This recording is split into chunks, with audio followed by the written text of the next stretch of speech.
Bonjour, c'est Marcel Richard Junior. Vous avez une personne dans votre vie que vous aimez, que vous respectez, mais qui a un problème de communication, qui a même plus de communication.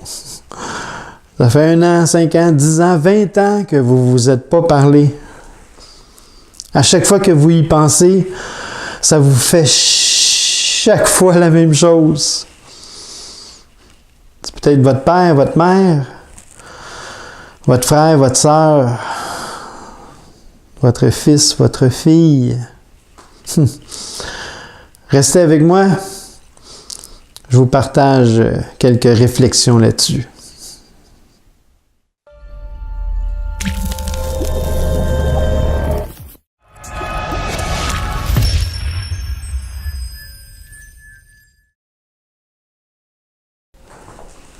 Incroyable. Peut-être que toi aussi, tu vis ça. Il y a peut-être quelqu'un dans ta vie là, que ça ne fonctionne pas, ça ne marche pas. Vous vous boudez. Vous ne vous parlez plus. Quelque chose qui s'est passé, que vous avez de la difficulté à passer par-dessus, à pardonner, passer à autre chose. Mon Dieu, c'est quoi l'affaire? En tout cas, je vous parle de connaissance de cause là, parce que c'est un sujet chaud pour moi, mais aujourd'hui, là, je vis ça. Mais c'est quoi cette histoire-là de ne pas vouloir pardonner aux gens, puis de passer à autre chose? Il me semble que c'est tellement facile. Alors, quand il y a un problème avec quelqu'un par rapport à quelque chose, ben on s'assoit, puis on en parle calmement, avec le « je ». Puis on parle de « je », pas avec le « tu », avec le « je ». Des « tu », ça tue. Alors on s'exprime calmement, on dit « je », ce qu'on vit, on parle de notre émotion, on essaie de la trouver, la bonne émotion que ça nous fait. On jase avec la personne, 1 minute, 5 minutes, 10 minutes, puis après ça, piou, parti, ça fait tellement de bien. Mais si on garde ça en dedans, ben on se détruit. Moi, je comprends pas. Je comprends pas les gens qui restent tiqués sur quelque chose qui s'est passé il y a 1 an, 5 ans, 10 ans, 15 ans, 20 ans. Personnellement, moi j'ai 3 sœurs que ça fait 5 ans, 10 ans puis 25 ans qui ne me parlent pas. Je sais même pas pourquoi. Eh oui. Cordonnier mal chaussé, mais c'est ça. Mais l'important, c'est de laisser la porte ouverte. Puis, de leur dire, de laisser savoir à cette personne-là que la porte est ouverte. Ben oui, la stratégie du toc-toc-toc. Moi, j'appelle ça toc-toc-toc. Un petit appel, un petit message, un petit texto, n'importe quoi. Alors moi, ce que je vous suggère, un truc qui fonctionne, parce que moi, je le fais, ça, je le fais, je vis ces choses-là comme vous. Puis à un moment donné, ben, je me prends en main, puis je décide de passer à autre chose, puis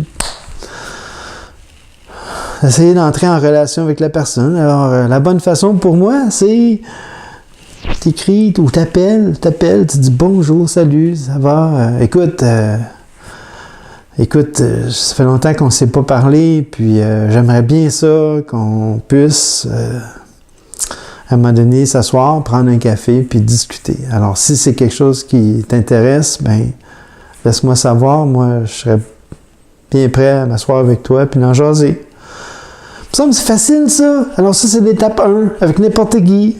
Un chum de longue date, la famille. Alors, salut, ça va? Ça fait longtemps, là? Il me semble que ça fait assez longtemps, là. Moi, j'aimerais bien ça, tenter, faire notre possible pour essayer de régler ce qui est là. Si ça te le dit, si c'est quelque chose que tu as envie, ben laisse-moi savoir, moi, je me rends disponible pour toi. Puis quand ça arrive, ben c'est ça, s'assoit ensemble, puis on laisse la personne parler, puis elle parle pendant 1 minute, 5 minutes, 10 minutes, puis on la laisse ventiler, hein. Elle dit tout ce qu'elle a à dire, puis là, tu l'écoutes, puis tu essaies de comprendre ce qu'elle dit, tu te mets dans ses souliers, puis après ça, c'est ton tour à toi, avec des je, et non avec des tu. On peut pas tout régler d'une journée, mais ça donne quoi? Ça donne quoi de garder ça, puis que la vie passe? Hey, j'ai des nouvelles pour vous autres, là. On a une date d'expiration. Eh oui! Tu vas mourir! C'est bol! Faites pas comme les gens des soins palliatifs là, qui sont plugués sur des tuyaux puis ils attendent de mourir, mais je m'attends, j'ai ma soeur, ma cousine, mon frère, il va venir dans 2-3 jours, je ne mourrai pas tout de suite, il me reste des choses à lui. C'est quoi cette affaire-là? Un sujet chaud pour moi parce que ça fait 2 semaines, là, 3 semaines, là, il y a une couple de dossiers que j'ai réglés, là. Puis moi, ça me fait du bien. Je l'ai fait, j'ai appelé un contact d'affaires, mon chum Simon, un conférencier, puis bang, hey, j'ai quelque chose à dire, j'ai quelque chose qui me dérange, t'as-tu 1 ou 2 minutes, puis il a dit, vas-y, je t'écoute. J'ai tout sorti ça avec le jeu, puis finalement, on s'est parlé 1 demi-heure, 1 heure. Mais savez-vous quoi? À toutes les fois que je regardais quelque chose, je voyais quelque chose de lui sur mon ordinateur, je vivais une émotion. Puis c'était pas agréable, c'est moi dans le fond qui vivais ça, là. Ça me fait dire, un petit quelque chose, là. Mais là, à un moment donné, tu règles les choses, puis tu te sens bien, tu te libères. Alors, lâcher prise, le pardon, ça fait tellement de bien. Il y a une couple de petites choses que, personnellement, ça fait du bien. Ça fait du bien. On le fait juste pour soi-même, pour être bien, pour être en paix. Alors, ça donne quoi de garder ça en dedans? Ça donne quoi de garder ça en dedans? Les gens qu'on aime, qu'on respecte, c'est sûr, on fait pas ça avec tout le monde, là, mais c'est des gens qui... On a aimé qu'ils soient dans notre vie, hein? On a une histoire avec ces gens-là, puis... Mais il y a un problème, bien, réglons le problème, puis passons à autre chose. Quel exemple qu'on donne à nos enfants? De voir pit, puis ramoner, puis pit, pas capable de pardonner, ni. En tout cas, moi j'ai entendu ça souvent dans ma vie, là. Et nous. En tout cas, faites-vous un cadeau, puis essayez de passer à autre chose, puis de régler des choses. Puis dans mon élan aujourd'hui, c'est drôle parce que je viens de parler à un oncle, ça faisait 4 ans que je n'avais pas parlé, puis il m'apprend que ma tante, une tante que j'aime, puis j'adore, puis une cousine aussi, les 2 sont décédés le mois passé, personne ne le sait. Ouais, je sais, je ne devrais pas partager ces histoires-là, mais ça a sorti tout seul. Peut-être que je vais le couper au montage. Alors, dans mon élan, savez-vous ce que je fais? J'ai le goût d'entendre vos histoires. Alors, ma petite capsule là, aujourd'hui, là, mon petit partage, là, si je peux en convaincre une personne ou quelques personnes là, de se prendre en main. Vous savez, dans chaque relation, ça prend un héros. Hein? Soyez le héros de cette relation-là. Alors moi, je pars ça, là, j'ai pensé à ça en 1 demi-heure, 1 heure. J'ai créé une page Facebook, ça s'appelle, c'est la Journée internationale du courage, le 15 mars. Ouais, à chaque année, le 15 mars, c'est la Journée internationale du courage. Alors, c'est une journée symbolique qui fait que on va se prendre en main puis on va peut-être être le héros dans cette relation-là.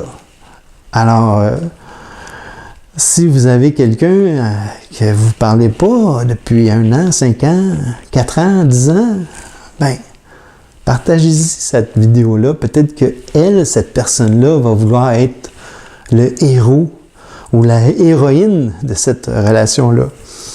Alors, le 15 mars, Journée internationale du courage. Alors, j'ai parti d'une page Facebook puis un groupe privé secret. Partagez-moi vos histoires. Ensemble, on va se motiver, puis s'il y a des relations, on va écouter les histoires des autres, puis ça va nous motiver à dire, de passer à l'action, puis de dire qu'on est ici que de passage. On est ici, c'est temporaire, c'est un petit voyage. C'est un petit voyage. Pourquoi se faire chaque fois la même chose? Alors, allez vous abonner à la page, puis Si vous avez des belles histoires à raconter, mais ce serait le fun d'écouter vos histoires. C'est beau, c'est positif, c'est juste du bon. Alors, je vous salue. C'est Marcel Richard Junior. Alors, portez-vous bien. Bye.